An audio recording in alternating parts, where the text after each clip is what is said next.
Dahil nga walang nakatira dito. Ayan, wala na naman siyang haunted house. Meron na tayong magbubukid. Hi! Medyo maganda ngayon yung ating mga mais mga guys. Dahil maganda ang tubo.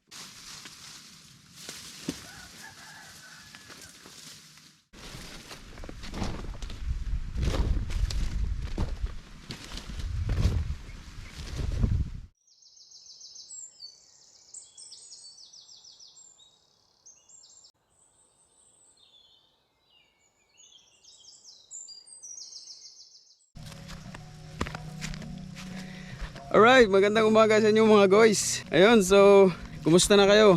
Tagal-tagal na rin. 3 months tayong hindi nakapag-upload ng video, no? So, ayun, kumusta na? Bali, ngayong araw, andito tayo sa bukid para kumustahin natin. Ano na bang meron dito sa bukid? Ano na ba itsura? Ayan, so naglalakad tayo ngayon mga guys. So, ayan, nakita nyo yung tubo ni Ma'am Richelle Kalihan, yung ate ni Mrs. Ayan, nakapag pa-harvest na sila ng tubo. So hindi natin nakunan to kasi nga busy tayo mga guys. Na-busy tayo dahil nga nanganak si Commander, no? Nanganak si Mrs. So kailangan may mag-alaga sa baby, kaya tagal-tagal hindi tayo nakapag-upload kasi nga wala tayong time, lalong-lalo na sa pag-i-edit ng video dahil meron tayong inaalaga ang baby. So ngayon, kasama natin dito sa bukid yung baby. Actually, pang-apat na punta namin dito to. Hindi ko lang na-videohan yung mga nakaraan kasi nga yung oras natin, no? So kasama natin ngayon dito si Baby Emmanuel. So yung ating bunso. So tara mga guys, samahan nyo kami ngayon sa aming pag-update natin dito sa bukid. Kumusta na bang ating bukid? Alright. So ayan, nagsisimula ng tumubo ulit yung mga tubo. So ang target nito is May na harvest. So bali ngayon, pakatapos lang nila actually hindi pa tapos mag-abono. So nag-aabono sila ngayon dito sa tubuhan. Yung mga kasama natin dito. Yung update natin sa sagingan, okay naman. Malalaki na yung mga tinanim na saging. So konti na lang. Malapit na tayong maka-harvest dyan. Dito tayo dadaan.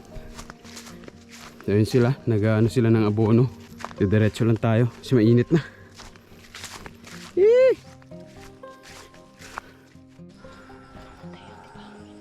Ay mga guys, kasama natin si Baby Emmanuel, oh. Kakagising lang. Hi. Yan yung ating future magbubukid. So natulog siya. Okay, so makikita nyo mamaya guys yung ating area. Parang back to zero ulit tayo, no? Kasi matagal-tagal din. Matagal-tagal din tayong hindi nakatrabaho dito. Pero ganun pa man, tuloy pa rin yung ginagawa nila dito sa bukid. At yung ating maisan, naka-harvest na dyan. Ngayon meron na namang harvestin. Tapos yung palaya nila Junior, yan, siguro mga January, yan, harvest na naman. Yung sa may sagingan lang talaga natin ang hindi natin masyadong natrabaho. Dahil wala tayong oras. Ayan mga guys, yung bukid. May mga bagong alaga dito sila Junior. Yan, ang anak na yung kanyang kalabaw, si Pring Pring. Yan yung baby na kalabaw, si Pring Pring. So salamat dun sa ating mga solid na kaibigan, no? Walang sawang sumusuporta sa ating channel. At nagtatanong bakit wala na tayong upload. So ayun, dahil nga kailangan nating magbantay ng bata. Dahil hindi rin biro yung paggagawa ng content, no? So kailangan mo rin gugulan ng oras. So mas priority natin yung baby, kaya nahinto tayo sa pagbablog. So ngayon, at least paunti-unti mag-update tayo sa ating YouTube channel, no? So maraming salamat doon sa mga bagong subscribers, sa mga bagong kaibigan. Alright. So ayan, may alaga dito si Junior na baboy. At yan ay galing din sa atin. No? Binilan niya sa atin. Ayan mga guys. Ito yung ating update dito sa area natin. Yan yung mga mais. Nagsisimula ng mamuso o magkabunga. Pero yung ating sagingan, masukal na naman. So kailangan talaga ng maintenance, no. So mamaya baka sakali makalinis tayo ng kahit paano konti dyan sa loob. Dahil sobrang kapal na ulit ng mga damo. Ayan mga guys, na-miss nyo ba tong area na to? Ayan.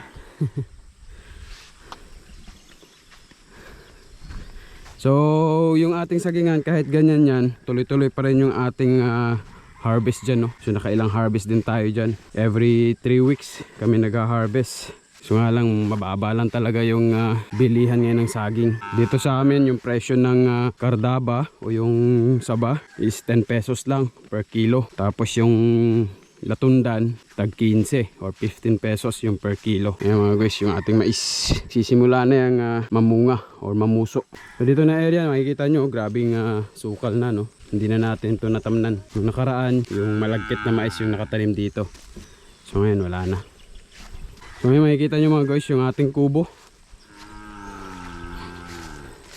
Dahil nga walang nakatira dito, ayan, wala na naman siyang haunted house. Pero nalinisan na to kahit papano. Ayan yung ating mga tinanim dati. Ayan, buhay pa rin yung talong, yung sili. Ayan, yung sili, yung talong, laki na. Ayan, maraming hinog na sili, oh. So ito yung kubo natin mga guys, sobrang dumi. Ayan, ito yung itsura ng kubo natin ngayon mga guys. Alright. Ayan, so after more than 3 months, ayan, ito na yung itsura ng ating area. So wala tayong masyadong maintenance dito, kaya masyadong masukal. So ayan, si Baby Sean. Hi Sean! Nana kasi imubukid. Si Baby Sean nga pala is more than 3 months na. Ayan, kaya 3 buwan din tayong mahigit na hindi naka maintenance dito sa bukid. Ayan. Kaya makita nyo, grabing sukal. Wala nang nakatanim dyan. Wala nang nakatanim. Yung ating pitsayan, wala na rin. So yung mga Madre Agua doon, Madre de Agua. So ilan lang yung tumubo pero at least meron. Tapos yung fish pan, yan, medyo napabayaan na rin. Meron na tayong magbubukid. Hi! Come on! Ano, kita mo yung kuhan diya, tsura? Hello? Basa. Ayan. Alright.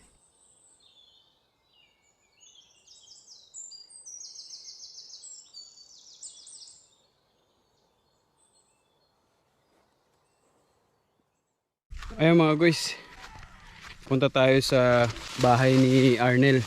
Ito yung bahay ni Arnel. Bali, si Arnel nga pala, yung kapatid ni Mrs. pumunta na ng Cebu. Trabaho sa Cebu. So ngayon, yung mga tanim sa ditong okra, talong. So ang gagawin natin, isprehan natin ng foliar at insecticide para tuloy-tuloy pa rin yung pamumunga. Ayan o. Nasa gilid lang ng mais natin. Tapos andun yung mga talong. Ayan mga guys, oh, yung mga mais natin meron ng puso o yung bunga. Sisimula na. Ayan, so sprayan natin itong mga okra ni Arnel para mapakinabangan din. Medyo maganda ngayon yung ating mga mais mga guys dahil maganda ang tubo. Hindi tulad ng nakaraan na maraming mga natumba dahil sa bagyo. So ngayon timing yung ating mais. Ayan. So gagawin natin mga guys, check muna natin kung mayroong mga pwedeng harvestin bago natin isprehan. Kasi normally yung spray natin is 3 to 4 days bago tayo ulit makaharvest. Kaya check muna natin. So kanina nag-harvest na sila Aluman, yung aking sister-in-law. Nag-harvest na sila dito kanina. So check lang natin. Baka may nakaligtaan sila. Ayan. Tulad nito, ayan o, baka kasi gumulang na ito eh. Sayang, may mga malalaki na eh.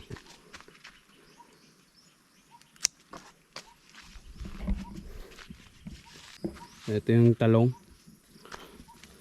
Ayan. Ayan yung talong. Isprehan din natin to kasi para maiwasan yung mga uod na kumakain sa bunga. So tulad yan o. pinutol ko na lang, tinanggal ko na lang kasi kinain na ng uod.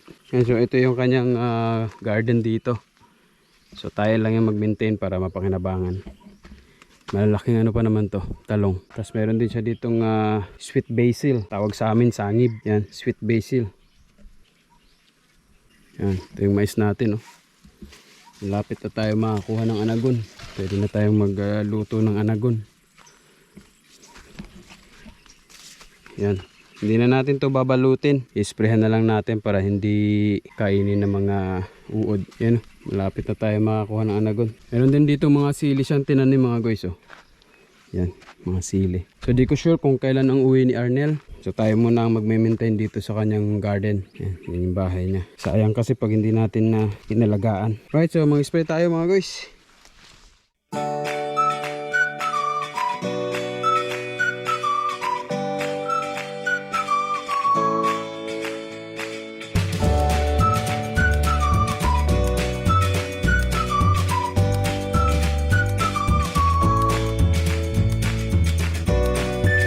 Guys, nakapag-spray na tayo. Nabunutan na rin natin ng bahagyang damo para lang hindi masukal. Ayan, so napag-spray na tayo sa mga talong. Tapos yung isusunod ko na lang is yung okra. Tapos mamaya punta tayo dun sa may mga kamuting kahoy. Manguha tayo ng kamuting kahoy o yung tinatawag na balinghoy. So naka-harvest na dyan ng ilang beses. So kukuha tayo mamaya kasi pang snack sa bahay, no? So, ang gagawin natin, magre-replanting tayo. Yung bubunutin natin, yung tangkay, tatanim natin para meron na namang susunod. Ayan mga guys, yung okra na lang yung isprayhan ko. Meron tayong nakuhang ilang okra. So, after 3 to 4 days, balik tayo dito, check natin. Itong mga talong na to, hindi na natin babalutin. May mga talong, may mga bunga eh. So, normally, binabalot yan. So, hindi na natin babalutin. Tingnan lang natin yung hanggang saan yung kaya ng gamot. Alright. So doon tayo mamaya sa may kamuting kahoy.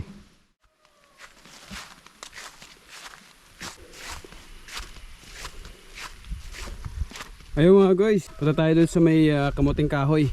At manghukay tayo ng kamuting kahoy. Ayan, so dito medyo namatay na yung damo. Dahil inisprayhan yan. Pero marami pa rin. Ayan mga guys, nandito tayo sa taas.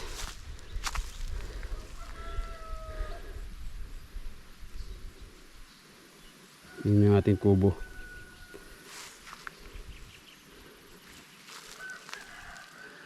Alright. Eto, kulay puti ito na kamuting kahoy. Matagal daw to. Kaya ayan lang muna natin dyan. So yung hina-harvest natin yan is yung yellow na kamuting kahoy. Actually 4 months lang dapat to eh. Hindi naman natin na harvest. Yan yung saging ano. Grabe, ang daming damo. Kailangan linisan. So di ko alam saan tayo magsisimula. Ito siguro dito. O dito na lang.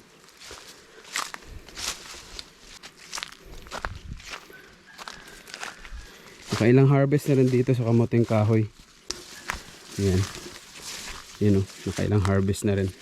Ang gawin natin, sundin lang natin to. Yan. Alright.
So ayan mga guys, nakakuha tayo ng ilang piraso, no? 3 puno yung binunot natin. Tapos binalik na lang natin ulit yung pinagbunutan natin para may susunod pa. Yun din yung ginawa dito, yung pagbunot nila. So ayan mga guys, ito yung ating update dito sa bukid. At maraming salamat sa manonood ng video to. So mahigit 3 buwan bago tayo ulit nakapag-video, no? So makita nyo yung mga mais natin, magaganda yung pagkatubo ngayon. Tsaka halos wala masyadong na-damage. At yung ating saging, ayan, so kailangan talaga maintenance dyan mga guys. Ayan. So dito ko muna siguro tapusin yung ating video, no? At maraming salamat sa walang sawang pagsuporta sa ating munting channel. At maraming salamat din sa mga bagong subscribers. Shoutout sa inyong lahat. Shoutout sa mga kaibigan natin na walang sawang sumusuporta. At ayun, hopefully makapag tuloy-tuloy na tayo ulit sa pag-video or pagbablog. At yung ating mga alaga doon sa ating likod bahay, sa ating backyard, marami na tayong baboy doon. Marami na rin tayong na-dispose. At hopefully maging maganda na yung bentahan ng baboy kasi unti-unti nang nagmamahal yung presyo. So maraming salamat sa laging nag-aabang ng ating video. Sa mga nagtatanong nga pala, eto na, nag-video na tayo ulit. So ito yung update dito sa bukid. So maraming salamat mga guys. Hanggang sa susunod, paalam. Uwi muna kami at may pupuntahan pa ako.